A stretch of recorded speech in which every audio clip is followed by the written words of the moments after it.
Boa noite, São Paulo! Cara, tá tudo muito tenso aqui. Se a PEN ganhar, eles podem passar. Se a Millenium ganhar, a PEN também pode passar. Tudo vai depender do resultado dos jogos. E agora eu tô aqui com I'm So Fresh, o jungler do time Millenium. I'm So Fresh, how do you feel playing against such a huge and loud crowd? It's pretty awesome. Like they make a lot of noise. That's pretty cool when you're playing game.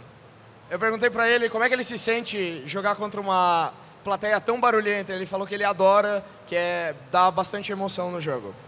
So, with your games against MIOM, you did a composition very similar to PEN Gaming in their first game against Next Impetus. Was this something you came about before, or is something that you wanted to try against? That's something we do for a long time, so we didn't know they played that. Eu perguntei pra ele sobre a composição que eles fizeram no primeiro jogo contra o Meteor Makers, que era bem similar à composição que a PEN fez no primeiro jogo contra a Next Impetus, e é uma estratégia que as duas equipes bolaram com uma certa diferença. Thank you, I'm So Fresh, good luck on your game. E agora, São Paulo, eu tô aqui com o BRTT. I'm here at BRTT. BRTT, vocês têm que ganhar. E você viu que o nível de jogo do Meteor Makers é muito parecido com o do Millenium. Vocês tiveram jogos próximos, a Next Impetus teve um jogo grande, eles estavam com vantagem contra a Millenium. Você tem alguma coisa planejada? Como está a mentalidade do time? A mentalidade está boa, a gente conversou muito depois que a gente perdeu. Conversamos sobre o jogo agora, o que a gente vai fazer, já tem tudo na cabeça, a gente treinou muito por esse campeonato. Acho que a gente está pronto para fazer um bom jogo. I asked him how is the team morale after playing against Meteor Makers, and since it is a team with the same kind of play as Millenium, and he just said they had a reunion and they're really focused right now and they will try to win. BRTT, você tem uma última mensagem antes de jogar? Do you have a last message for the fans? Agradecer a galera toda que está torcendo pra gente e falar respeita. Respect, that's what he said. So now we are going back to the game analysis. Good luck.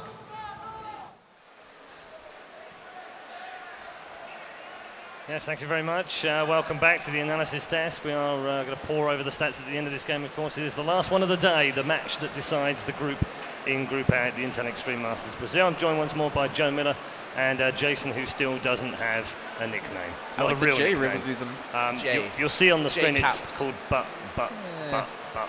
I love you. But we don't. It hurts my eyes actually. But we want to change that because it's rubbish. We do. Anyway, guys, onward with the final game. PEN's last chance saloon. They have to win this to go through, and even if they win, they might not qualify for the semi-finals. This Group A it looks a bit crazy right now, but this game will sort the men from the boys, won't it? Yeah, we have this situation now. So many events in a row. I mean, Katowice, Gambit game, who went on to win it, only got through on a tie with a tiebreaker. Yep. Tiebreaker with a time. Yeah, no, you're right. I think it should be called a timebreaker. Yeah, well, it technically is, I suppose. Intel Extreme Masters Singapore, we saw both groups actually going down to a tiebreaker there at the end. And we've got two scenarios in this group as well today, which could mean we have a tie either at the top or in the bottom half. Indeed, yeah, it is. It's going to be tough. These guys, though, have a shot at not only going through to the semi-final, but this would mean a double whammy for them because they would reach the semi-final here. They would also have seed 1, which means they would meet the second-place team from Group B, potentially a much easier game if things go to plan in Group B. And it also, more importantly perhaps, means that they already qualify, Jason, for the World Championship. Yeah, I'm sure they want to look forward to that. And honestly, in this game, I'm really assuming... Okay, so we saw I'm So Fresh actually on Facebook mention that his Kazakhs, because of the lag, he leveled it up twice, which means he evolved his ultimate first, so that was kind of a misclick. But they kind of, in my opinion, joked around in their game versus Next. So I'm assuming here, they're not going to do that again. I mean, they were so close to losing that game. They don't want to lose here and create a three-way tie where they're in it.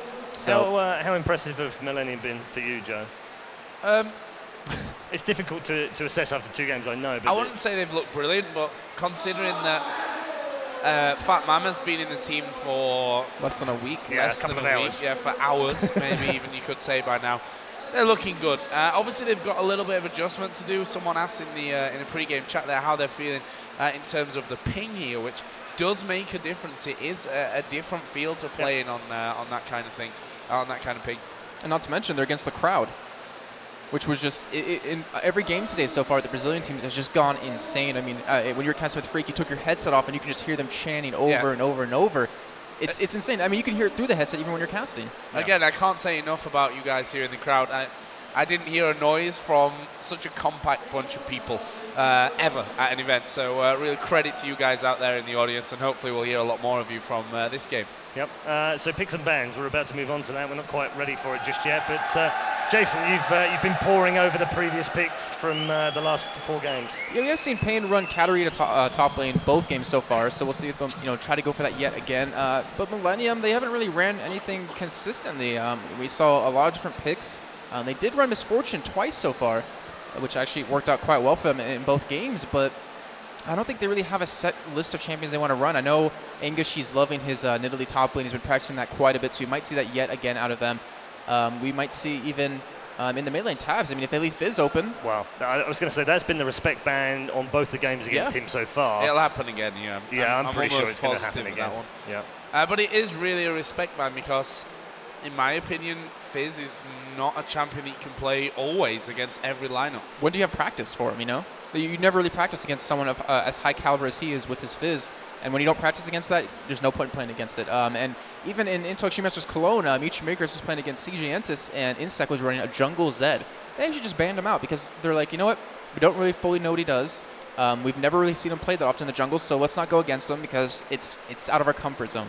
Yep, okay. What about BRTT? He needs a big game for Payne this time around, doesn't he? And presumably they won't be too worried about his Draven after watching that second game. Well, I don't think he did bad. Like Freak said, they had a decent time of it, considering the scoreline at the end. His finishing score was really not that bad whatsoever. It's all about whether Payne can put it together as a team, because to be honest, in that last game against Meet Your Makers, they got outplayed. The lane switches really hurt them in the end of things, and it was just a difference in skill level and teamwork by the end of it. Yeah, I mean, BRTT, he did get an early kill on the Rumble. However, he didn't get that first blood, which was really key. But he wasn't able to really use that to get any other kills. And because of that, you can't really depend on one kill in lane when you're a Draven, when you're so dependent on that early game advantage and early game aggressiveness to really kind of carry on throughout the rest. So, like you're saying, the lane switch really hurt them. And not to mention Cassie in the mid lane, Cammy, he got shut down in the mid lane. He had a lot of Aegis at the end of the game, basically, and had no damage on top of that. So they did a great job shutting it down. I'm curious to see if Millenium will try to go for something like that as well, or maybe just play more of a standard kind of game. Okay, well, picks and bans are about to get underway. Gives us a chance to look a little bit ahead as well to tomorrow. Group B's sort of stacked in a way from the Koreans with LG Incredible Miracle in that group. But 3 other good teams in that could see. Do you think that maybe gives Brazil a potential second place in a group? More likely than Group A? Well, we talked about before just the amount of games or amount of just information out there about the teams. LGIM, ton of information. They played an OGN this last season. They got knocked out by Zubu Blaze. I believe they placed 5th through 6th. So they have information on them. They have information on Nexus because they played previously in Intel Extreme Masters Singapore under a different team name. They played in the LCS this last weekend. So they have all this information against them. However, on the other side, you don't have a lot of information on the other team. So you have that uncertainty, that lack of knowledge, which really can hurt you. But then again, it's LGIM. We know them to be extremely good. I mean, they 2-0 to Zubu Blaze, but ended up losing the next 3 games. And that's no easy feat. And we know from 2 weeks ago in Katowice just how good is Zubu Blaze. I mean, I know they lost to Gambit in the end, but they were phenomenal on the first day when their group stage. They just looked absolutely untouchable. Back to Group A then. The final group game of Group A to decide who goes through the semi-final. The picks and bans are about to be underway. It's Millenium versus Payne. Yeah, we'll see where these first bans come down. There's an Olaf ban straight away, so Angus obviously doesn't want to be facing that in his top lane. Again, we haven't seen Olaf yet today. Yeah. So it's kind of a little bit interesting right there. I mean, he hasn't been banned out. I think he's been banned on almost every there you game. go. Yeah. But yeah, taking out that Fizz, like you're saying, Joe, just respect ban. And then the Rumble ban, which they did see, actually, Meet Your Makers played. So that's a little bit interesting ban on their part. And of course, Amumu to stop that, that insane CC where we saw Payne come back and gain #1 because of that Amumu ultimate. final bans coming in then. Let's see what Millenium end up going for here. Olaf and Rumble already in there. Could expect this last ban from Pain. I don't know, it's a hard one to call. I'm almost surprised that we've not seen I'm So Fresh playing Lee Sin. I'm wondering if that's a ping thing, actually. Could be. We've not seen much Lee Sin or any Lee Sin out of him yet. I know he's also a big fan of running that jungle Kale, which we saw in Cologne, but they are betting out that Nidalee against English. I mean, you still have Kazakhs open, you have Elise open. There's so many key champions, and there you see right there, they are going to lock in that Kazakh, so you don't want to leave that champion open, and we might see why. We might see why with Millenium in this game. So, what are they going to counter with here? Obviously, pretty much everything left open for them. And there is the Misfortune being nicely successful today. We've seen in fact, I want to say that we've seen Misfortune in every game. I think so. I think so too, yeah. And a Lulu to get in there. So obviously wanted to push this lane up quickly. Yeah, we do have Wukong available as well, which was, I mean, it's been a highly contested pick and ban throughout this tournament so far. It really sets up an entire fight. I mean, you combat with the Lulu ultimate, you knock them up twice. And as I say that, Tabs is going to go straight for that Wukong. And, I mean, he's really a deadly champion. He really can be a game changer depending on how you really initiate that fight. But what are they going to put in there? Ezreal, by the looks of things. Which we've seen Creighton to be a fantastic Ezreal player. Obviously, we have seen a couple of AP Ezreals coming here and there, but don't really expect that to come out of Tabs, especially since we've already got that Wukong in. Yeah, I'm just curious if he's actually going to pick up a teleport on top of that to really kind of be effective around the entire map. And I guess we'll find out shortly. And as well, the Kazakhs. I mean, we've seen him in the jungle so far today by Millenium on I'm So Fresh. Might be in the top lane this time, not too sure. I don't really know if English has that much practice on Kazakhs. Yeah, and there's no reason at this stage to make a bit of a risky pick. I think Millenium are more counting on the fact that if they play their game, if they have a plan and stick to it, I think they just feel that they should win this game. Yeah. There's a Draven coming out here, surely. Oh, they do have Katarina again. We saw Katarina twice out of Pain in that top lane, so it did well. I mean, it didn't do terrible. It kept up in farm against that Shen in the first game. As you do. As you mentioned, Lee Sin, looks like they might, and they will lock that in, so that's going to be a very strong champion. Not sure still if that will be in the jungle or mid lane, because we have seen like Froggen on currently. Top lane. Well, yeah, even top. Gosh. Or anywhere on the map. I know Demon's sitting there at home right now, just, no Lee Sin top. But, I mean, Froggen, with EG plays a mid lane quite a bit. Could always be there, but most likely it will be in the jungle. Yeah, I would expect so as well. So what have they got here? AD carry Wukong most probably for that middle lane. Go more with Kazakhs in the jungle, just judging by what we've seen so far here out of Millenium today. Malphite wouldn't actually be a bad pickup. I don't remember if English plays a lot of him, but, that strong initiate into the back line of Pain can really set their team off. Then you have the Wukong ultimate to follow up on top of that. Oh yeah, he actually has been playing a lot of Riven too. He wanted to play at Season 3, the qualifiers, but unfortunately couldn't actually use her. So looking like that Riven will come in. And what are they going to go for support-wise? Zyra, yeah. Zyra. I mean, she's left open. She's such a good champion. That knock-up, paired with Wukong's, it's so devastating. And the thing is, with the way you build Katarina right now, you build pretty much straight tank. You don't, well, not straight tank, you go, Warmogs, but you don't really get a lot of damage, and because of that, you're able to really hurt them. And we do see the Anivia actually getting through. We saw him on that castle last game. He was actually hovering over that Anivia, but going to be playing him. And I'm excited to see this because I believe he's the Brazilian Froggen. The Brazilian Froggen. Yeah. Let's see how that one goes for them. Obviously, that will mean Lee Sin then in the jungle, and we will, for Millenium, be seeing I'm So Fresh with Kazakhs in the jungle, Riven top lane, and of course Tabs in that middle lane with Wukong. One thing I'm not a big fan of is a Cho'Gath jungler would work a lot better with Pain, just because you have that fact to really silence them and stop them from getting over that wall. Because that wall, if you land it perfectly, really can catch one person off guard. The thing is, they don't really have a combo to back that up if you set that kind of strategy against them. So what are we thinking here then, Jason? These two lineups locked in.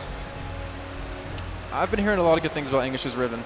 So, that paired with Kazakhs, if he doesn't involve his ultimate this time and takes his void spikes, then I'm really going to have to give it to Millenium. I mean, they just have such a strong damage team and can be extremely tanky at the same time. Okay, so we are just moments away from getting underway for our final game of Group A here at the Internet Extreme Masters in Brazil. It's been a very warm day today. Very hot day, actually. Yeah, pretty warm. Not a day for jackets. jackets. As he's still wearing his. As I've still got mine on. Enough of the nonsense, though. We are about to get underway for our final Group A game. This one will decide many things. We're about to find out who's got game. Let's pass it over to our commentary team. Hey guys, here we are in the booth. Rivington the third, still with Freak. We're dashing. And yeah, you look great, Paul. Especially with all the accessories, the tag, the jacket. We're going to get you a hat tomorrow. So we're jumping into this game. Get him the woolly hat. Yeah, the woolly hat. Perfect. Like the there next we AD go. carry. Yeah. There we go. We'll cover him up. Make sure he can just burn up. Yeah. So we were talking a little bit in the pregame there, and we're kind of like, you guys just chose a really heavy melee team against an Anivia. Yes. Well, a last pick in Nivea. That was. Yeah. Well, that's true. That's true. A great adaptation. The counterforce. Yes. It's really, really good, honestly. You've got this team who is going to be very good at mopping up fights and punishing you for getting in too hard. So I do like this Pain lineup overall. I think it's a very strong one. Last time I said Pain would win, and they had their least close game of the tournament. But as a completely different aside, I told myself I'd say this during the last game and didn't manage to. Okay. Jason Kaplan, your puns were painful. Yeah. And I hope someone punishes you for how bad they were. Riv? How long did you... All right, moving on. So the comp's coming in. We do see some shields as well coming from that... God, stop sitting like that. Creepy. We have the Lulu and the Lee Sin. Yeah. Which is also going to be amazing because you can pop the egg as well. Yeah, they've actually got realistically like very good defensive tools here. Yeah. The Navia Crystallize is great, but you've got Lulu and Lee Sin to put shields onto guys. They have a little bit of initiation if Lee Sin or Katarina can get Wild Growth to start things out, but Lulu basically makes things not die. She's kind of like the softcore version of Kale, who she gives a shield, gives Wild Growth, and then it's very, very difficult to actually kill that target. So this Pain lineup is quite durable overall, and they're against a team with a Kha'Zix in there who is going to want to get that leap reset. So they honestly have a pretty good chance this here on Pain. Well, let's see if they do have that chance. They have jumped into Summoner's Rift, ladies and gentlemen. Our last match of the day for Group A, we have Pain versus Millenium. Brazil looking to keep themselves in from this Group A here. Group B still has two teams to come through as well, versus the Koreans and the Europeans as well. So we'll have to see what today brings for us in light of tomorrow. Well, right off the bat, actually, Millennium looking a bit aggressive. Everyone grouping in the same spot. They've been spotted, though. Let's see where the word comes out. Oh, we actually haven't seen Wraith Ward be put down a whole lot in this tournament. There's seen a couple of them here, and they are making their way forward. Honestly, like, the thing is they're a little bit afraid because they don't want to get the ward killed, so they zone Pain back far enough that they don't think they'll get the attacks off, and they put the ward down. One thing I actually want to point out, though, before we get into the lanes, is Anguish is looking to play aggressively. He opened up with Elixir of Fortitude and some potions, plus the ward to check for the jungle. So he's going to like just try to bully out probably Katarina, but whoever he's against, you're going to see Anguish play quite aggressive. Well, it looks like they are going to be doing that swap out. We have Lulu and MF top, but everybody's now making their way towards the bottom, and 4 wards have been placed. Like you said, Freak, placed in the spots they aren't going to stand because that's where you want to know what's happening. And they have all 5 members right now. Ooh. Their pink ward goes down, so they know they are caught. And it's going to be a hit onto Tabs. Lee Sin goes in. And they're going to just back out here. Free damage is worthwhile at the very least, though. So they're happy to have that.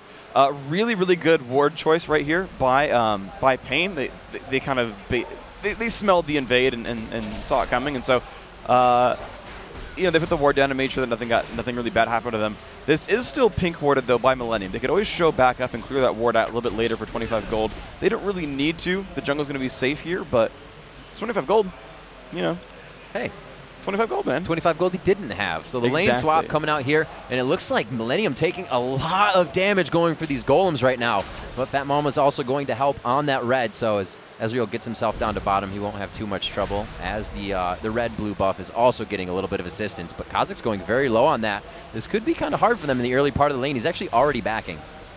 All right, yeah, he's going to do the same thing as last time, really, which was take the first camp down, just use only 1 potion, and then come back in at full life. This actually allows him to gank from full health with double buff. That normally isn't quite as doable on Kha'Zix, and most junglers in general, you take a bit of damage while jungling, so this gives him more overall sustain in the jungle, lets him just recoup about 300-400 health, and then just get back to the jungle with just more health ready to go. Surti just hanging off in the side.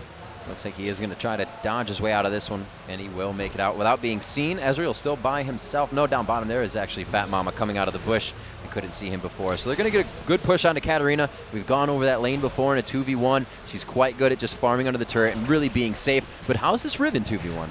Riven's not the easiest 2v1 overall. Also good at last hitting on turret, also has a shield, is actually one of the better champions at dealing with these like 3-man tower dives, but being fully melee and not having easy consistent wave clear without being in range of counterattacks, it's very difficult to actually do anything here. And I'm So Fresh is posting up on that right side of Tribush. You can just see offside the screen. Nothing going to dive in here, though. He is taking quite a bit of time. He is looking for the dive and possibly looking, since the lane is pushed, for that Lee Sin, but they're not going to find him. Now, he was looking for the counter gank. That was a very smart choice. They did know that it's just very common when you 2v1 to look for that level 3 dive on the turret. It's quite common. It's very powerful when you go for it.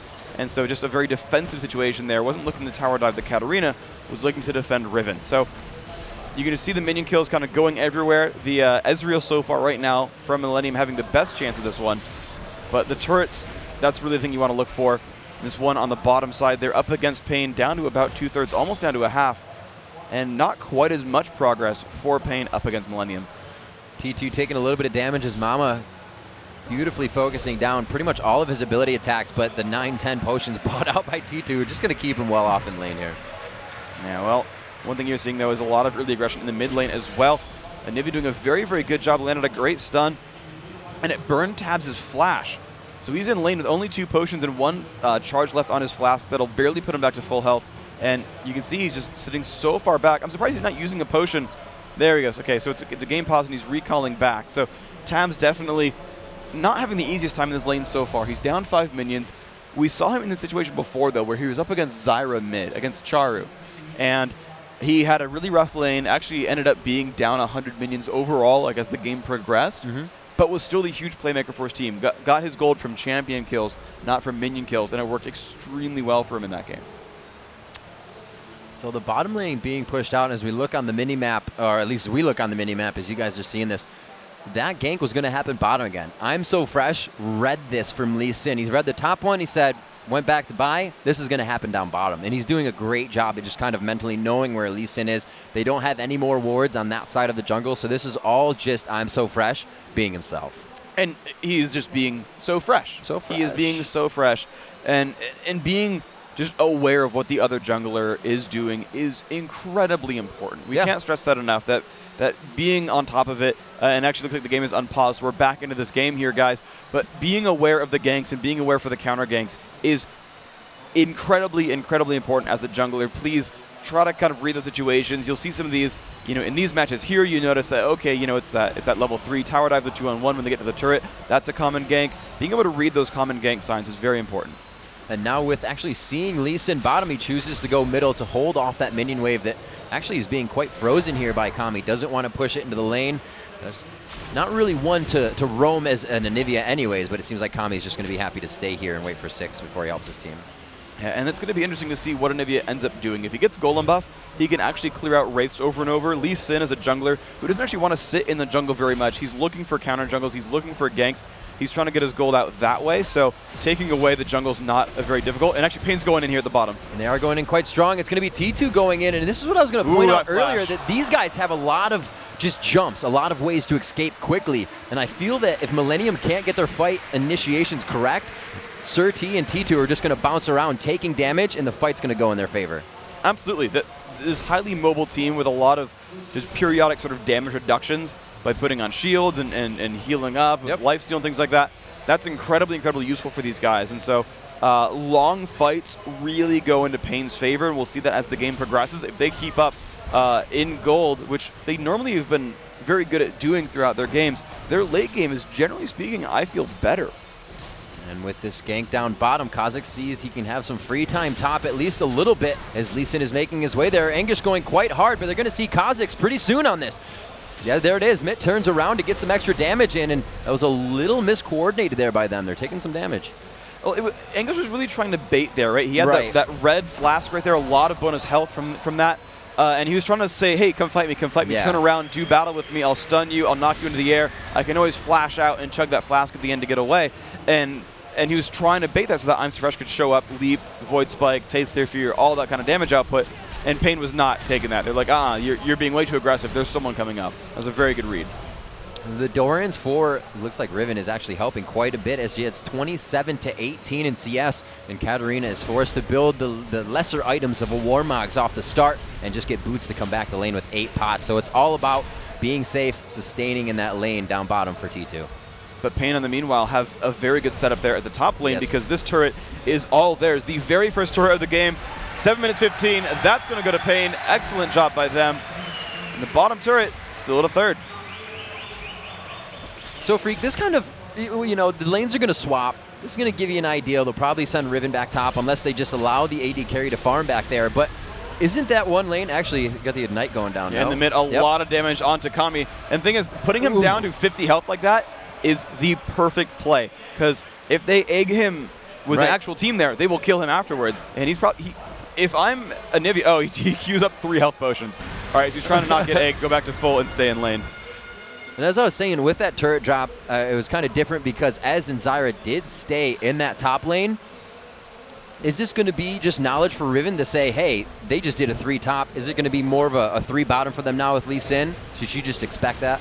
The ganks, honestly, yeah, as people level up, it becomes easier and easier to do these like multi-champion dives, and anyone really is fair game. In fact, you're seeing Katarina up at the top lane, Lee Sin's nearby. The thing is, though, is that so right now, everyone on Pain is pretty much accounted for. They know Anivia has no mana and can't be useful here. They know there's 2 champions at the bottom lane, and they're not going to, leave that anytime soon. So, and of course, they saw those 2 top. Ooh, a nice dodge there on the Sonic Wave. They can continue to go in on this fight. A great true shot barrage hits Cat. T2, can he get the reset and jump back out? No, he goes down. A failed attempt here. If he can't hit it, he misses the Q again. Can they continue to go? I'm so fresh coming in. Doesn't get the assist, but does help Mama stay alive. That is just so unfortunate. I mean, it was a great job by Millenium. Thought Mama getting away from that one, but oh man, MIT taking quite a bit of punishment as well. But that is basically why you have to focus the AD carry, not the support, because the support can toss spells as he runs, and generally speaking will survive, or even if that person dies, will still put all the abilities out there and be useful. In AD carry, they have to sit there auto-tagging to be useful, and if they're not running away from you, they get full damage output. So that lane was, a victory for Pain top. They were able to crush it down, almost get a kill off of it as well. But now they've just lost that, and they have a second-tier turret now having aggression on it. Kha'Zix right on the outside, misses that jump in. So close from just shredding T2's health there. And basically now you've got, right now, the early game is looking amazing. Just absolutely amazing. Oh my gosh, Angus, so much punishment.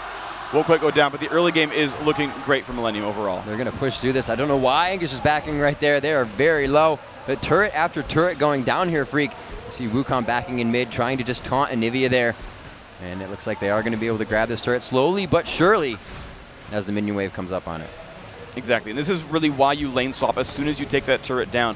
Because your opponents have to react to your lane swap. They have to say, okay, you've brought Misfortune and Lulu down to the bottom lane. They've got to put their own sort of dual lane there, otherwise they risk losing that turret as well. Now, by leaving the dual lane up top, it allowed, or by putting the dual lane up top, it pretty much allowed them to finally push down the top turret there, but basically, you're going to have a 2-to-1 turret lead pretty soon.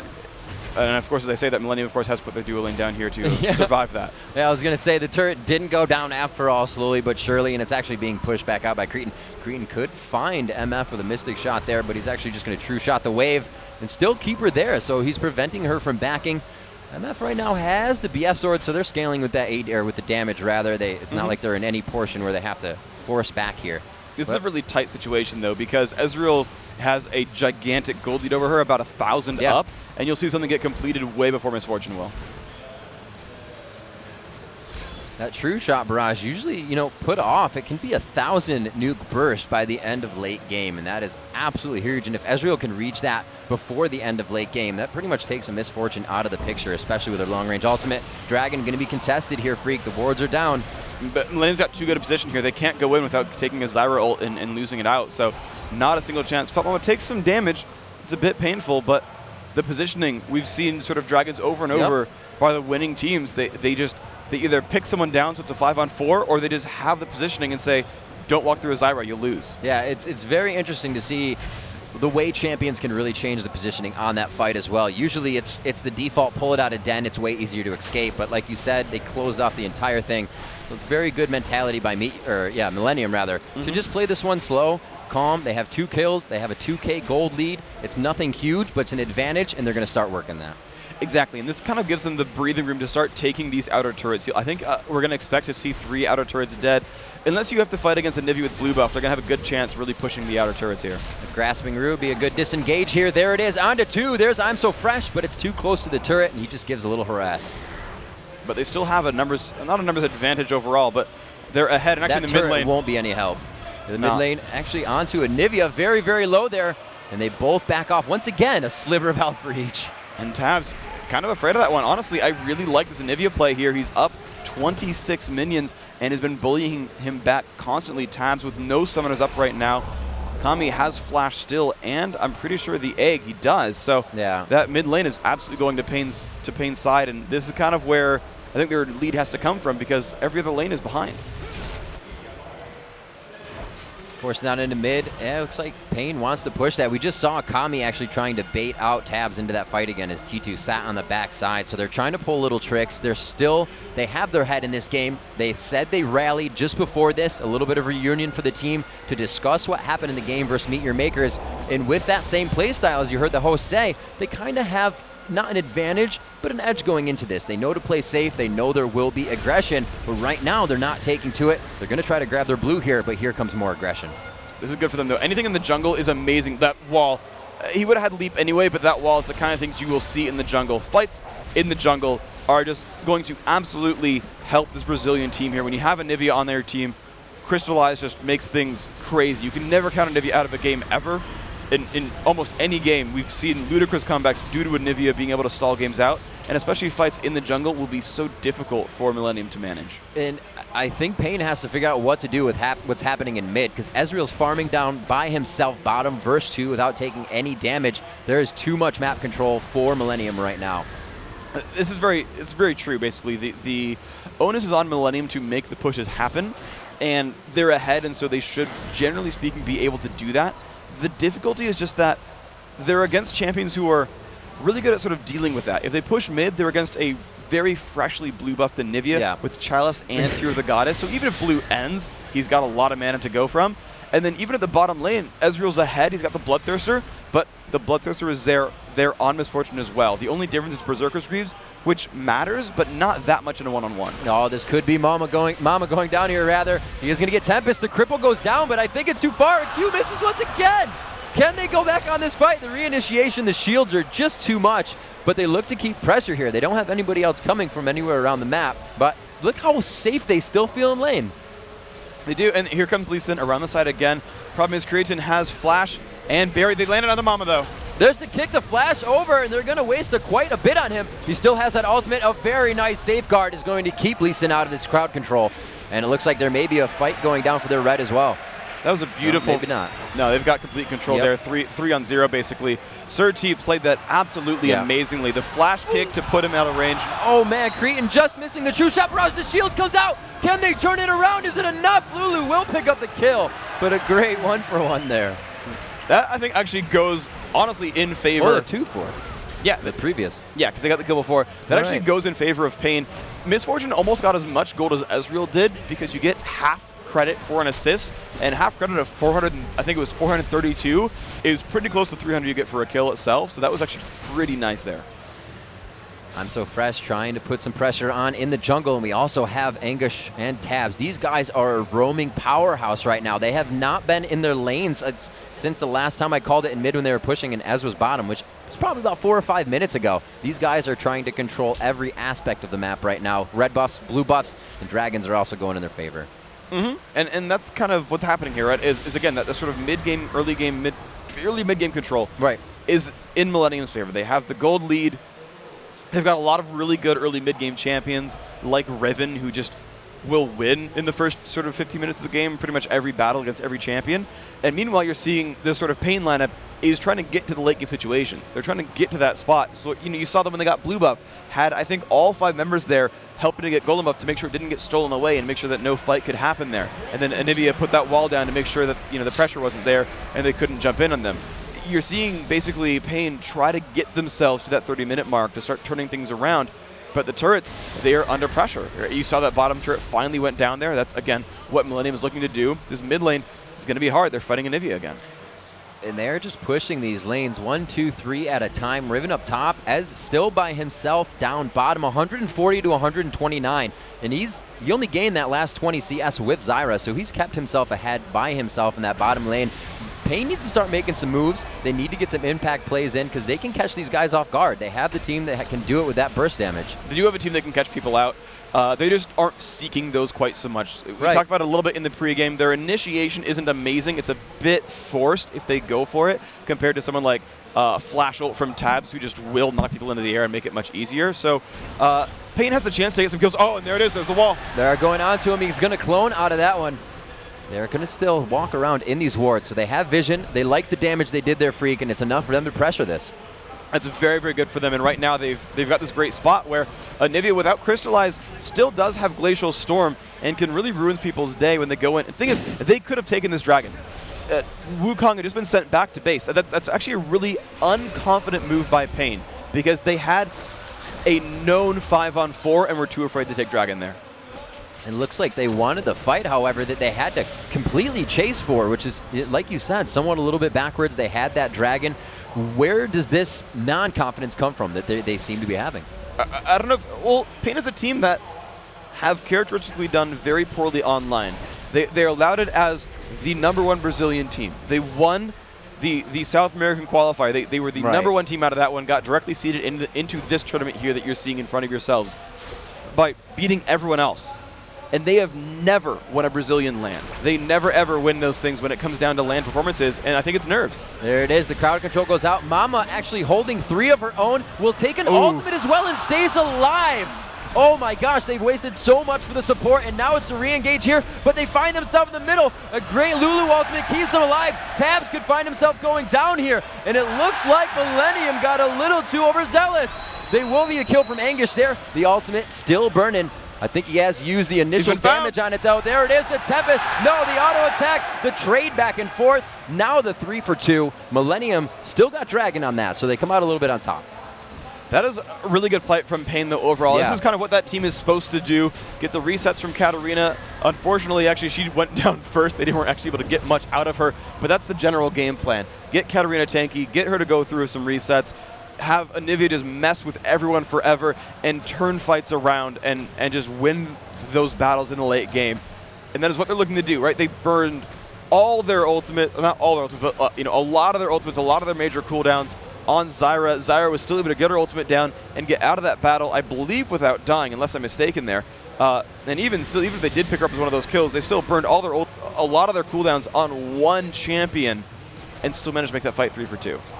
Yeah, that's usually one of the things that scares me. How much do you really want to waste on one person? And that looked like it was just way too much. Zyra was able to crowd control 3 when they wasted a ton of abilities on her. But yeah, like you said, sometimes it just works out. 20 minutes into this one, 5-5, and a 4,000 gold lead for Millenium after the Dragons have just been in their favor. You can see the CS pretty much in their favor as well with the lane swaps that they had. 128 on Riven to Katarina's 103. But Katarina has that Warmog, so the sustain for her to jump around with Lee Sin in the fight, it's going to be a little bit better now. Yes, that's going to be a really important thing. The difficulty, at the very least, is that Millenium has great single target damage output. They've got some good AoE. They've got Kha'Zix, who's, he's pretty AoE. Riven technically is area of effect. Wukong has a fair amount. Ezreal and Zyra do have area of effect, but generally speaking, I consider their team more assassin and single target focused, just more so than they're an area of effect team. So getting rid of Katarina on accident is not going to be easy. They have to actually dedicate some effort to getting rid of her, and by being tanky, by going for a Haunting Guy's next, things like that, she's going to have a much better time surviving in these sort of battles, and getting rid of Katarina just is not going to be easy. Well, they're giving everything they got to guard the last bit of health on this turret. Anivia's blue buff is on, though, and they may initiate here. A little bit of that free damage we were talking about before, but he did take some himself. It's getting a little bit trickier to do that now. He didn't have his teammates to safeguard back to, and they had made their way quite far. Just dropping wards. Yeah, it's very wise of them to keep ward covered. We see this more and more in the past few months, that teams are actually warding in the middle of lanes just to see how well positioned the other team is, because they'll come in from often just far away, not even from brush or from the side, but just from the fog of war, and here comes Tabs. There's the wall that went down. They like that initiation. The true shot completely misses, and you see Tabs simply turn around in a 360 there. He's like, up and no. turned 360 degrees and walked away. Yep. Alrighty. Just Well, he was spinning in circles. That's true. That was like a 1080 at least then. Okay. But I just like how well Payne got out of that fight, though. The speed buff from Katarina was just enough to get her out of range. Tabs completely blew his ultimate for no effect whatsoever. But on the other side, you saw Bullet Time actually come across 2 to 3 members of Millenium and actually whittle them down. You're seeing these fights over and over and over again really go in Payne's favor. Millenium, though, I think better than anyone here, are going to be able to catch something out. If you're going to compare those lineups, Millenium can catch out those kills and turn things out of nowhere, but Kami's going to find one. Wow, Mama just kind of gets caught out there. It's like he really wasn't even looking, just wanted to check a bush, and Anivia coming out of the fog of war there. That's the kind of things they need to pick up, and I was just about to mention the wards they had placed are going to start helping. Exactly. They've got a lot of aggressive wards, really all over the place. Here is the map vision for Payne. They see everything in the mid. They see literally everything in this mid lane. There's no way to get around those wards, and that allows them to get people out of the sides. You can hear the Brazilians cheering these guys on. They want Payne to go through on this match, and they're looking poised to do so. Only 3K down. We've seen matches at worse, and they have great control over the mid here. They're starting to push back. When do they start taking the chances, though? They're still a little on their heels. I think they're fine to just keep waiting. Right. One of the big breakpoints is going to be Last Whisper on Misfortune. That's going to be a big damage boost. They just finished Leandro. He's actually just now, I think, onto Anivia. That's actually a huge damage source as well. They kind of have the builds where they're kind of okay to start fighting. Misfortune has a 30-stack Bloodthirster. They've got Leandri's on Anivia, which is a ludicrously efficient item because pretty much everything Anivia does is a crowd control, and so you'll just do that double damage all the time. Honestly, they have great damage. Oh, I'm so fresh. It's caught out. Lee Sin connects. The resonating strike could not follow with enough damage, but that is what they need. Continue to push Millenium out of the game and start to make these moves. There's a great flash in the end there by Kha'Zix getting away because the Dragon Kick ultimate from Lee Sin would have picked up the kill. But speaking of kills, Fat Mama. Oh, you hurt. Oh, Fat Mama getting caught out once again, this time forcing Flash. He just got back onto the map. So far, he's only really been gold for the other team in those 2 spawns. And that is a hard situation. Great job by Payne to follow that one up. Now they've got 30 seconds of 4-on-5. I don't think they're going to have... They ping Dragon. Can you get me the Dragon timer, actually? Because if Dragon's up, then it's theirs for free. But if it's not, they need to shove bottom and get this turret for Misfortune.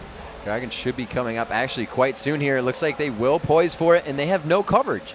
The wards are actually too far back. They forgot about Dragon, and they said, let's just do the jungle and ward it when we get there. Look at that. Perfectly timed. He threw down the Tempest as soon as it came out.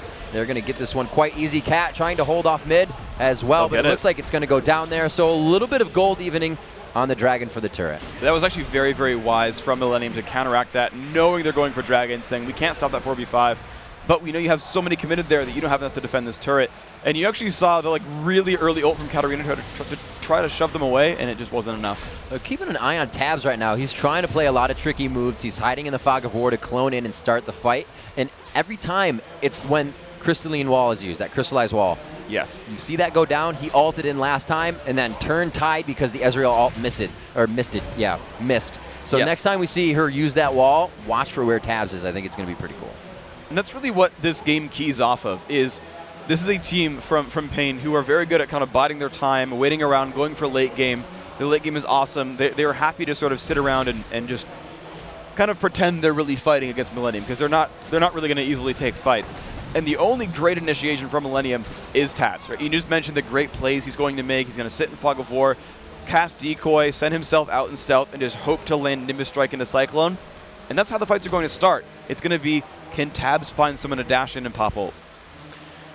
We said that was going to be scary for him, Freak. They have to go in as that melee team, but you have to walk right into that Anivia. Kami's been playing quite well this game. We saw him just absolutely shred I'm So Fresh out of the mid lane with a little bit of help from Sir T. So we'll have to see what they can do. Sir T is kind of off on his cues, though, today. We'll have to see if he can bring those back around. He has missed quite a lot. There have been some great flashes, some great dodges from Millenium, but generally speaking, yeah, you would have liked to see just a couple more hits coming out. A couple of those kills would have been available if he landed them. Little stun aggression onto Angus, just making out of the range of that Sonic Wave. Unfortunate again for Sir T. The wall goes down. Will the initiation happen? Mama going to throw his down, and there it is. Tabs goes in with the ultimate. The wall is down. The Lulu ultimate comes up to almost stop Tabs, and it looks like they are getting absolutely shredded here. But Cretan has a good amount of health. Here comes BRTT. He is full on HP, and they are going to walk through that one with a triple kill, picking up 4 altogether. Absolutely phenomenal. And there's the crowd. That speaks for it, really. Great fight by Pain. Even with Crystallized down, they won that one. Wow. I just saw I'm So Fresh dive in, and he like died mid-air, like mid-leap trying to kill someone. Just so much burst came out there. Tabs, I think he tried to make it a little too tricky on that one. He left his team back on the backside, and he went in as well. And like you said... Oh, BRTT's looking for Fat Mama, just under the turret. Oh my gosh. And he finds it.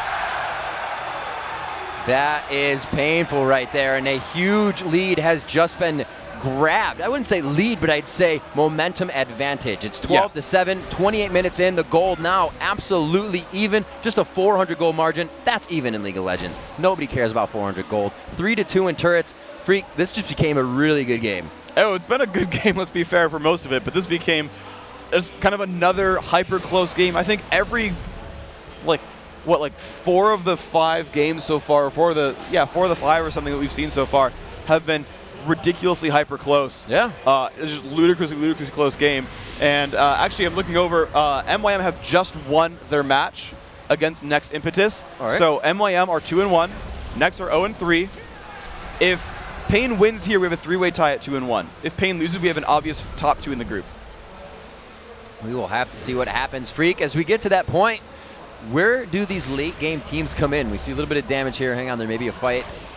But who's going to have that in the next 10, 15 minutes? Who's that side on? I just over and over again, I like Pain's lineup. When you compare, what's the big late game power here for Millenium? It's basically Ezreal. It's Creation on Ezreal, right, who's having a pretty good game for himself. Yeah. But compare him to BRTT on Misfortune. He's pretty much equal on gold. Okay, so they're going to have equal items, and that's fine. So that's more or less equivalent. Then look at the rest of that. You've got Katarina, who's going to outscale Riven. You've got Lee Sin, who I'm going to say actually is going to be a little bit behind I'm So Fresh, because I'm So Fresh is just farming so well. Right. But then you compare what Wukong's going to do to what Anivia's going to do, and it's very, very different. The late game potential for damage and crowd control and just general fight control, much higher for Pain. Yeah, being able to use that Glacial Storm every 6 seconds. It's kind of better than an ultimate every minute and a half, or a little less. And again, they just want to drag those fights out, pull on the one big ultimate, the Wukong Cyclone, survive that, and then just turn it. And they absolutely can. Misfortune's going to play from far away. Lulu can just clutch save someone. Anivia is going to have to die twice anyway, and the rest of that team is building tanky, and they'll be able to withstand that. So Dragon coming up very soon, as we saw that 24-minute Dragon just before, and it looks like Millenium kind of positioning themselves on that side of the map, but more for aggression right now. They're going to find Sir T. He should be able to jump out of this one, but he actually used Safeguard just to stay alive. No, there it is. He does get himself out, and they are going to be stuck in the wall. A very nice job once again. He tries to go in. Will it be enough, though? I'm So Fresh is not that tanky yet. Tabs does have a good amount of health on him, but they're able to drop I'm So Fresh right away. Tabs is left now to run. Doesn't have the clone. Another triple kill coming up for Misfortune. Wow, just so many kills. And again, it's 3 alive versus 1 alive. And I can't say it enough. The damage output is ludicrously good. That one started with an amazing Crystallize into Misfortune ultimate, shredding Millenium, killing off Anguish with no chance for counterattack. And then you saw I'm So Fresh come in. And you just said, I'm So Fresh is not tanky.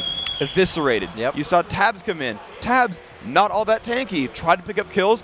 An amazing ult from Lee Sin actually got him away and off of BRTT for long enough for them to trade kills there, because he had a beautiful Cyclone. Tabs had an amazing Cyclone there and got kicked out of the battle.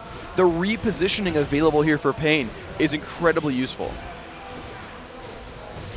Freak, coming into this, what's the focus for both teams right now? It's 30 minutes into the game. You have that one guy to kill, but it does not look like, even without a tanky lineup, just the Anivia's able to keep them off of BRT. That's who they want. Who are we looking for? With an Ezreal, you can't chase him, but who are they going to look for as they go for Baron here?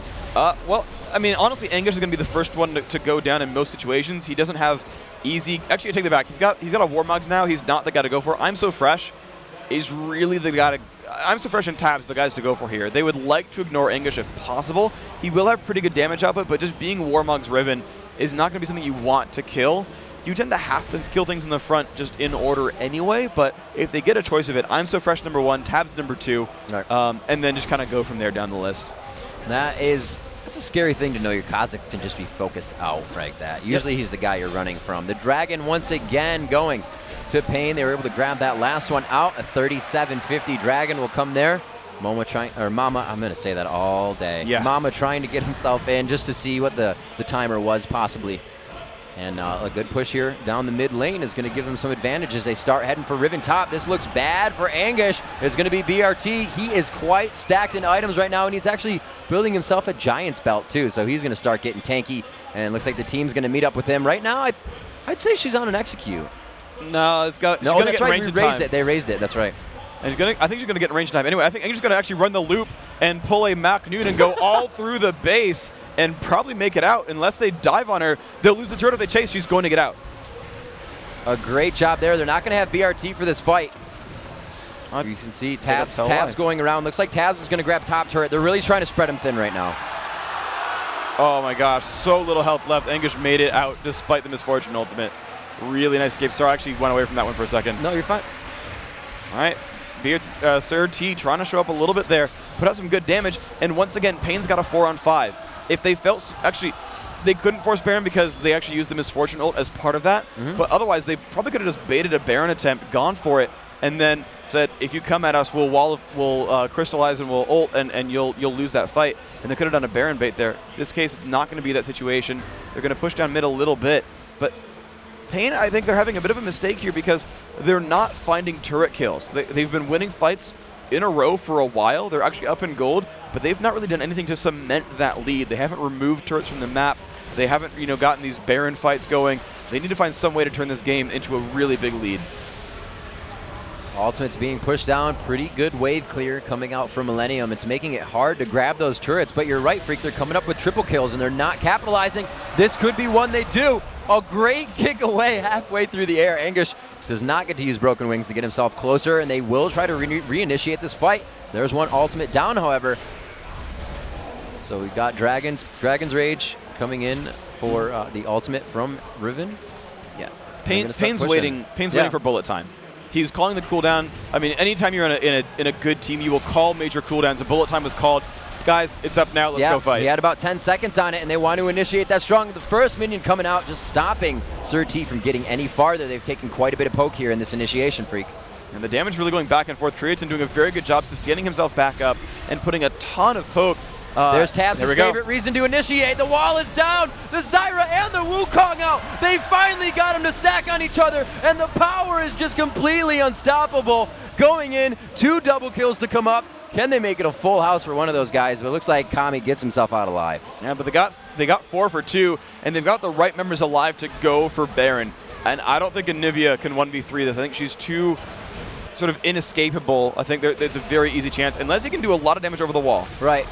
Get that flash in, throw it on the wall, hopefully stun them up and just allow Baron to take one of them out. But they are getting good damage in here. She throws down the ult onto Ezreal, but now she's going to be forced to go around the wall. See if Egg is up. Egg is up, so she does have Rebirth as she goes in to try and steal it. It's going to be all for Kha'Zix. I'm so fresh takes it, but she gets 2, and she could get 3 if she gets up in time. No, it's going to be too much damage. A last crit rather from Ezreal is going to pick up the kill. That was actually quite a nice move there. So much damage coming out from Anivia. Really, really great play by him. I don't think he could have shown up really much sooner. I think even if Baron hadn't died, that would have gone down the same way, and Ezreal would have cleaned it up in the end. And maybe he could have shown up sooner. I don't think he could have turned that fight in a different way. But still, getting rid of 2 Baron buffs and 2 for winning there, very much worthwhile. They actually only have 1 Baron because of the people that were down. And everyone else was dead. That's actually really, really good. Yeah, so Millenium will get the gold lead from that. You can see they're up about 1,500 gold, but that's it. The 1 Baron buff, it matters on Ezreal, but only 1 Baron buff's not huge. Right, when you don't have that on Wukong and Kha'Zix diving in, very big. So that they couldn't have waited on it, obviously, but that's just the way the cookie crumbles for that one. True Shot Barrage stopping Sir T for backing. Looks like Tabs is going to come in here and try to aggress on this. He goes for the second push already, trying to read this one out, and he's going to keep pressure on. just so Tabs can't back. They're kind of just so he can't back. They're playing that game now. Just waste your time. My team can make more of an advantage. And Millennium's doing an amazing job of keeping turrets alive. Remember this bottom turret that we thought was going down like at minute 14? Slowly going down. Slowly and steadily, it's down to 459 health. Someone looks at it wrong, it might fall over later, but Millennium are doing an amazing job of keeping their structures alive. It's a really, really important thing for them. All of these fights, they never have anybody either. They're doing enough damage so that Pain can't get in there and do any damage of their own. And for a melee team, really awesome fights they've put up so far. And taking down the turrets as well, they're just trying to get in the face of Pain right now. Still right on these Wraiths, you can see 2 wards just there in actually range of each other. And again, both teams have cumulative 4 wards there. Clearing them out, finally. There we go. Alrighty, so it's going to be a battle of vision in a lot of situations here because you just saw last fight, finally that good engage coming out from Tabs and just crushing everybody's health bars. A lot of that comes from, does Pain see Tabs coming? Can they reposition in time? Can they stop him from killing them? And that's a really important thing to keep track of, and basically you need to keep track of Tabs. So getting wards in a lot of places is a huge requirement here from Pain, and making sure they don't get jumped out of nowhere. Misfortune's having an awesome game, 10-3-5, has the Warmogs here himself, so he shouldn't be dying to just Wukong. But if he dies to Wukong plus Kha'Zix with resets, Warmogs isn't going to save you there. So again, they need to be able to watch where those fights are coming from and make them happen well. Looks like they are going to pull out Dragon on this one to give themselves an escape. If they do require it, they find Tabs down in the bottom, and he is going to get walled in, but he does enough damage to first take down Kami. Looks like he will go down here. He dashes the other way, but here comes MF. A few more shots. Not going to be enough for him to get out. Nope, but Millennium are pushing for the mid turret. That's going to be theirs before Pain can react. Taking this down. Anguish coming from the backside as well, so they're going to be forced actually to the right side of their base. They can't even really come across to defend the front stairs. A little bit of damage here, but no minion wave, and Ezreal kind of wanting to keep that buff for the next fight. Oh, sure, of course. And realistically, they're trading out their only source of reliable crowd control is not something that Millennium wants to pick a fight afterwards when that happens. So now the difficult thing is that Tabs burned all of his summoners killing Kami. So he doesn't have the flash. He doesn't have the flash initiation. Doesn't have the ignite to help pick down champion kills. So whenever it comes back up, he'll have Cyclone, and that's good. That's mostly all he needs. But it'll be harder to land that Cyclone. Dragon coming up around 35 minutes here as everybody continues to just try and get tanky now. It's all about the 5v5 fights here, Freak. Like you said, fights in the jungle for Pain are going to be the 110% that they want. The Nivea in the jungle is just detrimental to any team fight. And we've seen that, whether it's just been Tabs going by himself and initiating the fight, they have always made sure they're in the open for Zyra ulti, for Kha'Zix to jump, for everybody to be in vision to get there with their melee range. And that's going to be, kind of just the game as it's playing out over and over, right? They need to get into those battles. They need to jump into range. They need to make those things happen. And Millennium now with a half-decent gold lead are able to do that more and more confidently. Basically, the way that you kind of fight as a melee team is you look for confidence. You look for everyone going in at the same time, kind of dunking all together and just getting the damage up with it, getting the crowd control on there and just getting those kills. If Millennium is ever uncoordinated and only goes in like 2 at a time, they will never ever win that battle. They've got to go in as one cohesive unit. We saw it that last fight. Exactly. Yeah. They all came in together and it worked amazingly. And so with them now kind of realizing they're up in gold, like they know they're down 5 kills, but they know they have Baron, they know they have more dragons, they know they have 3 extra turrets. They'll all be on that same page of feeling confident. And so even without actually saying it verbally and saying, guys, let's go in, they'll all know it's time to go in. They'll all be able to read those situations as, yes, we should go fight. And that'll help them just a little bit on that coordination. A good push here in mid by Pain. Looks like they will take a little bit of harass. No turret damage coming out as they take poke onto Anguish there. That base damage of Anivia with all the items that she has to herself. Like you said, scaling so hard into this late game, especially with Katarina.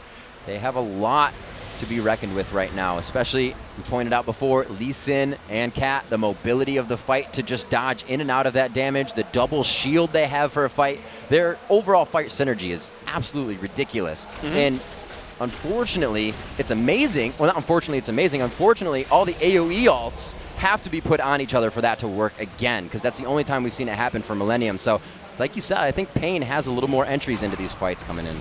And Pain has a lot of exits as well, which is so incredibly important. It's still a difficulty for them because they just don't have hard engage, so even if they are winning, it's difficult to pick a fight, but those fights will tend to go in their favor unless they overstep their bounds, get mispositioned, and Millenium just pounces. And then Pain's going to hope they have some way of getting out of those situations, which we'll see if it happens. It can be very, very difficult for them. All right, Angus moving around looking for something.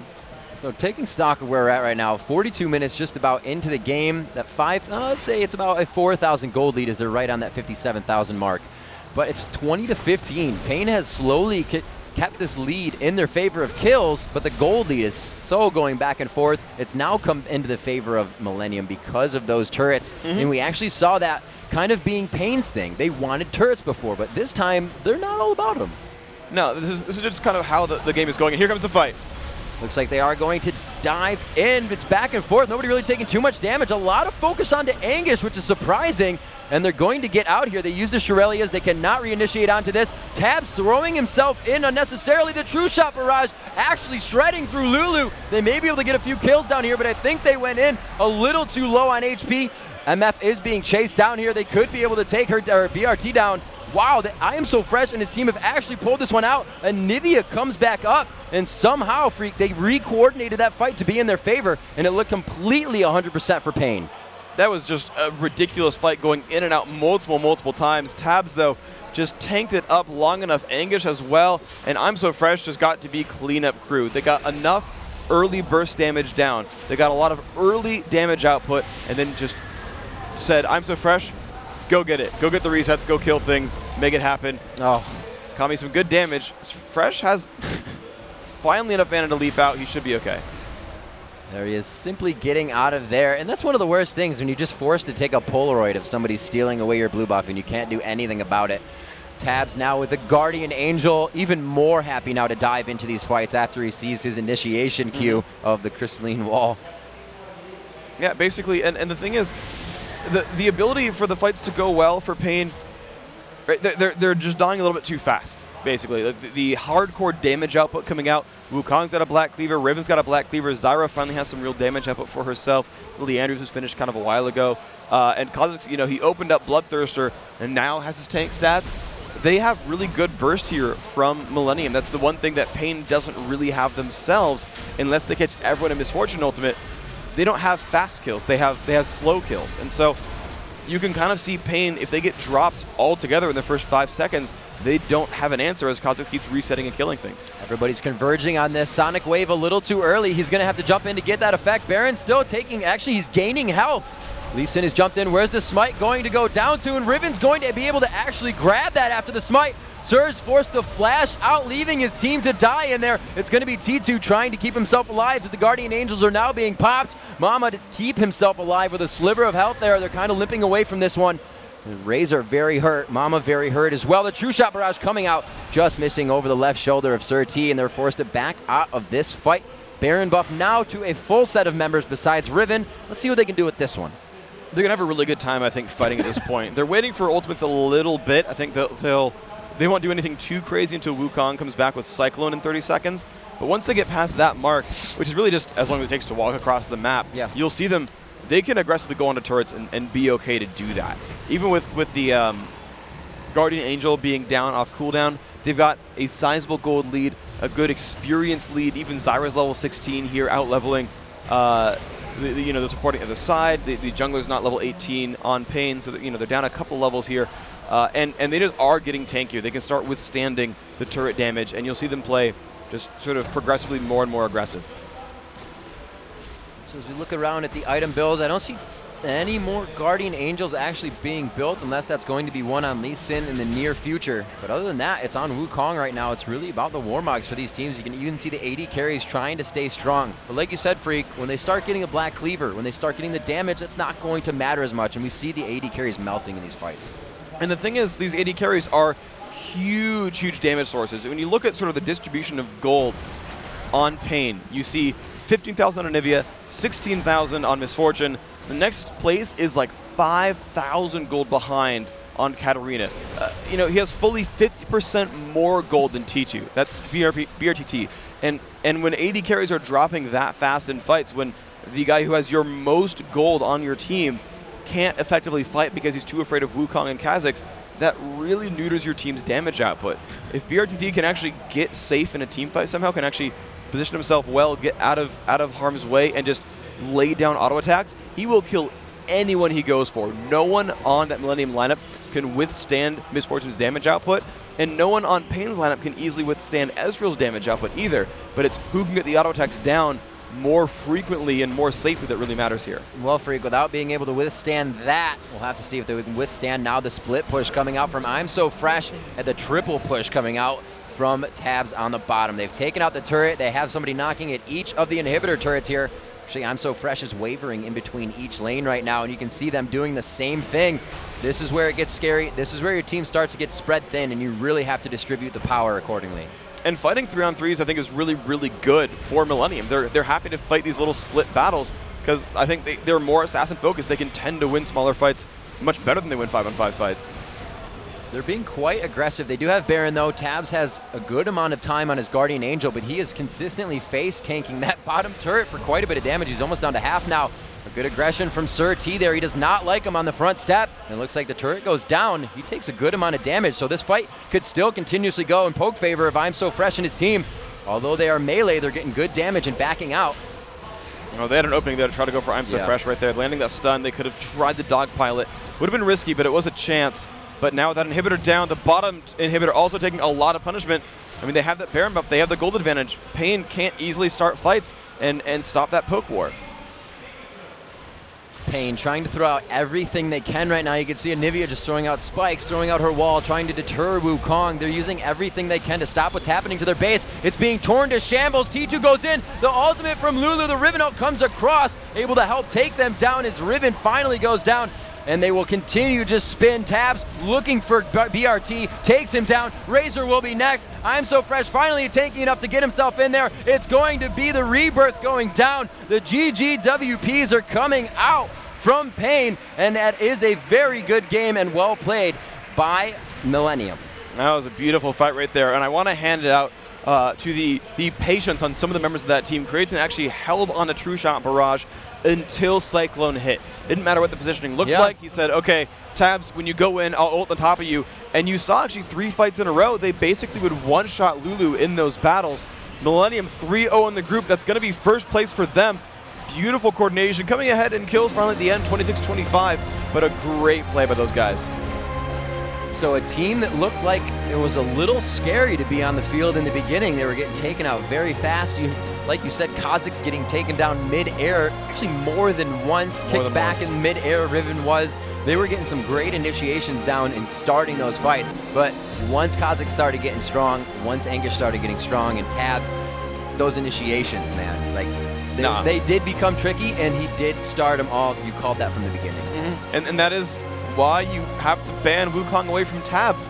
And it's funny because it's not only a great champion for him, and he plays it very, very well, but you also have to look back at champion pools. In the pregame, they talked about Malphite being an opportunity for one of the teams.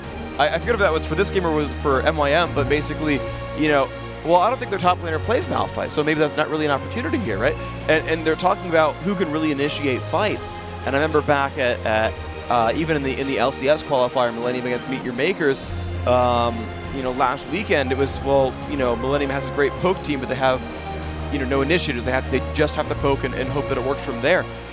And if you look at champion rosters, not a lot of these guys play initiators necessarily. Like with a Mumu gone and Wukong gone, you're left poking and hoping it works. And that game you saw was a win because they had initiation. They had initiation, were able to actually start fights out. And that is so important, really, is being able to say, you know, we're in the lead. Oh, you stepped out of bounds. We can go. Yeah. Having champions who can actually capitalize that is very important for a team. So knowing that they kept going on the wall, knowing that every time Akami would miss that wall, what could they have done different? That was their initiation, and that was every time he did it. Every time Tabs would dive in. Well, they have to know sort of how those cooldowns function, because Crystallize is only so big of a cooldown, right? It only takes so long to get that one back up. He didn't itemize any real major cooldown reduction, but you can go blue elixir and blue buff and get 33%. And that's enough to crystallize, okay, wait next wave.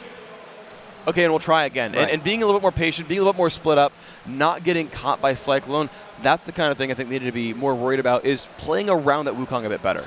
All right, well, let's take an in-depth look with a little more. Headed over to the analyst desk. Yes, thanks very much. We are back at the analysis desk for the final time today, and I think Joe's probably very pleased about that because he's not been very well today. The Brazilian weather's got the better of me. I think probably the Mozzie's biting you or something. Anyway, a good game, gentlemen. That was pretty much as we expected in terms of result, but maybe not the game we thought we were going to get. Right at the beginning again. Let's start right at the beginning. Payne actually put down some pretty big markers early on. They had some fantastic waves. The first replay we're going to show you actually was around about 26 minutes in. Jason, if you are ready with that one. Let's drop you into that replay straight away. That was 26 minutes into the game. And Payne at this point looking pretty tasty. Yeah, so we're 26 minutes in, just like you said, and this is the big point where Payne was just dominating Millenium in every single team fight. And it was all due to their entire combo. I mean, even if Millenium got into the back lines, they wouldn't have the damage to really back it up as well. Go ahead and play it here, but very slowly because I'm surprised it dies so quick that I have to put it on really low speed for you to really see it. As you see the, Fat Mama initiates with the ultimate. We did have English get caught on the top lane, but he comes back down. Tabs comes in from the side, but you see right here with this bullet time mixed in, I'm So Fresh just gets decimated right as he drops in and couldn't do anything about it. Even saw Surti kick him away, and Payne just pretty much snowballed that entire fight, got all the kills. And, that was the point where they completely were winning the game. Yeah. However, later on, we have another replay coming up in a couple of seconds that... Before we change, just one thing to note. If you look at the items there. Yeah. Look at the one Warmogs in the team, in the roster. And you just saw that they let Wukong come in. He did his stuff, but they managed to live through it, and after that they just turned it on. I mean, it was a perfect combo put down there from Payne anyway. That bullet time was absolutely inch perfect. It was. But you can see as the game went on, they got tankier and tankier and tankier, and they were able to get through. So Jason will set up another replay for us in a moment, but let's talk about the rest of the game. 3 minutes later, BRTT had another triple kill, Joe. Yeah, he picked up, I think, 2 triple kills. Yeah, 2 triple kills in a row. Yeah, we've said this before, that he is a very, very talented player. Yep. Yeah, he's not had some of the best games of his life, I'm sure he can say today, but if Payne keep going the way they are, they could definitely be a team that could, contend in the future. Yeah, definitely. There was a couple of other things that I noticed as well through the game. One was Fat Mama got caught out twice in mid, all on her own, simply just sat there waiting almost as a target. BRTT then made that a 4th kill at the end of that triple kill that we just saw. Again, because Fat Mama was caught all alone and sort of stranded. So a couple of mistakes in there cost them some early kills. And then it started to change. It was almost like, and we mentioned this earlier on in the very first game of the day, Payne were very good at getting the kills, not very good at getting turrets. And it seemed to be a theme that carried on through this game. Jason, you've got the next replay set up. It was at 34 minutes. This was the defining point, really, of the game, because this is where things started to change in favour of Millenium. You can see at the top of your screen, it's 3-2 in turrets, it's 46 versus 46 in terms of gold, and it's 15-9 in terms of kills to Payne. So at this point, pretty even. But here's where Millenium really started to rock and roll. Well, before we get actually straight into it, let's just kind of touch on what Joe was saying. Take a look at the items. We have the Warmogs done on Riven, but if Kha'Zix's finally working towards his, we even have the Lock of the Iron Slaughter done for Wukong. They were able to get the tankiness that they needed and still kept getting extra damage on top of it. So starting this off, we did have Lee Sin engage a little bit. Fortunately, wasn't able to get a really hard engage, but then again, Millenium just turns around the entire fight, and then they just stack up their combos perfectly. Let's speed up real quick just until we get to it. As the wall goes down, and just like freaking Remington was saying, once that wall goes down, they do that hard engage and knocking up 4 members of Payne Gaming, and it was just a stomp. It was a decimation for Millenium. Obviously, we did see 2 players go down, but still they got the ace. They were able to push up, get a couple of turrets, and I mean that was the point where Millenium showed that they could easily win these fights. Yep.